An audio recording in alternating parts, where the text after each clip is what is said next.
Sir एक बार sir कितना time लग जाएगा एक बार सर अभी जैसे कि मैंने बताया कि टाइम का बॉन्ड हम बता नहीं सकते, क्योंकि आप जानते हो कोई भी काम करते हैं आगे अलग क्या परिस्थिति आएगी, हो सकता है आगे क्या जैसी परिस्थिति होगी उसी हिसाब से हम काम करते हैं, अपने प्लान में भी चेंज करते हैं और जैसे ही उसी तरह के इक्विपमेंट यूज़ करते हैं। जैसे जैसे आगे खुदाई कर रहे हैं, जगह का स्पेस कम हो रहा है तो हो सकता है छोटे टूल से भी कर रहे हैं। जब बच्चे के नज़दीक पहुंच रहे हैं तो हम कोई बड़े टूल का इस्तेमाल नहीं कर सकते। ये सारी चीज़ें होती हैं। वहाँ पे जब डस्ट उड़ती है उसकी वजह से भी जवान जो हमारे काम कर रहे हैं, रेस्क्यूअर हमारे साथी है, ये हमारे साथ लगातार लगे हैं, हम लोग से मिलकर काम कर रहे हैं।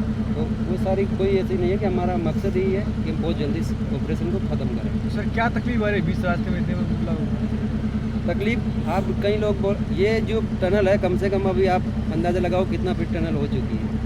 तो इतनी टनल नीचे जाके 200 फीट के 180 तो ये हो गया हमारा टनल 170 और जो ओरिजिनल में 10 फीट के आसपास वो पहुंच रहा टनल। तो इतने लंबे टनल में जाके और काम करना एक हिम्मत की बात होती है। तो हमारे ये साथी जो भी रेस्क्यूअर है ये अपने भाई है और जो बच्ची पसी है वो भी हमारे परिवार की है।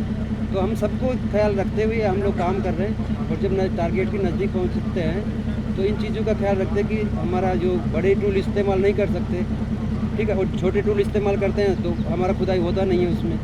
तो मीडियम साइज़ के भी इक्विपमेंट, हर प्रकार के इक्विपमेंट यहाँ पर हमारे पास रखे हुए हैं। हम उनको जिस तरह का हमको ज़रूरत पड़ती है तो उसी का काम करते हैं। अभी टनल जब लंबी हो चुकी है तो पहले एक आदमी काम कर रहा था स्टार्टिंग में, फिर जब टनल आगे बढ़ी फिर 2 आदमी ने काम किया बड्डी में। अब टनल और लंबी हो गई और उसकी दाया जो है वो कम हो तो आगे कम करेंगे, कम है क्योंकि कम इसलिए कि रेस्क्यूअर को नुकसान ना हो।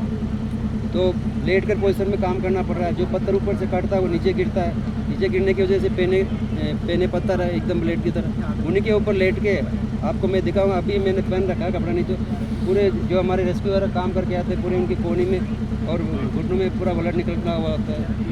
पूरे डस्ट से उनके मुंह में नाक में पूरा डस्ट चला गया। आते ही उनको हम गुड़ डाल के और दूध पिलाते हैं जिसकी वजह से उनका कुछ कप वगैरह नीचे निकले।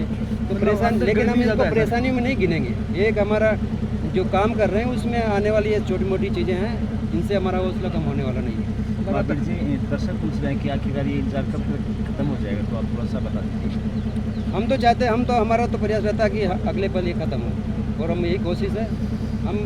हमारा कोई टारगेट नहीं है हमारे पास कि हम इसको इतने दिन लेके चलेंगे।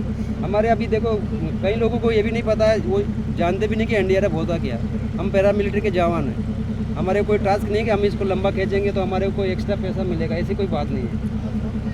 हम चाहते हैं इस चीज़ को जल्दी ख़त्म करें। आप और हम सब एक ही परिवार है, बाकी ऐसी कोई प्रॉब्लम नहीं है। सर बोरिंग है वो टनल से कितना दूर है अभी?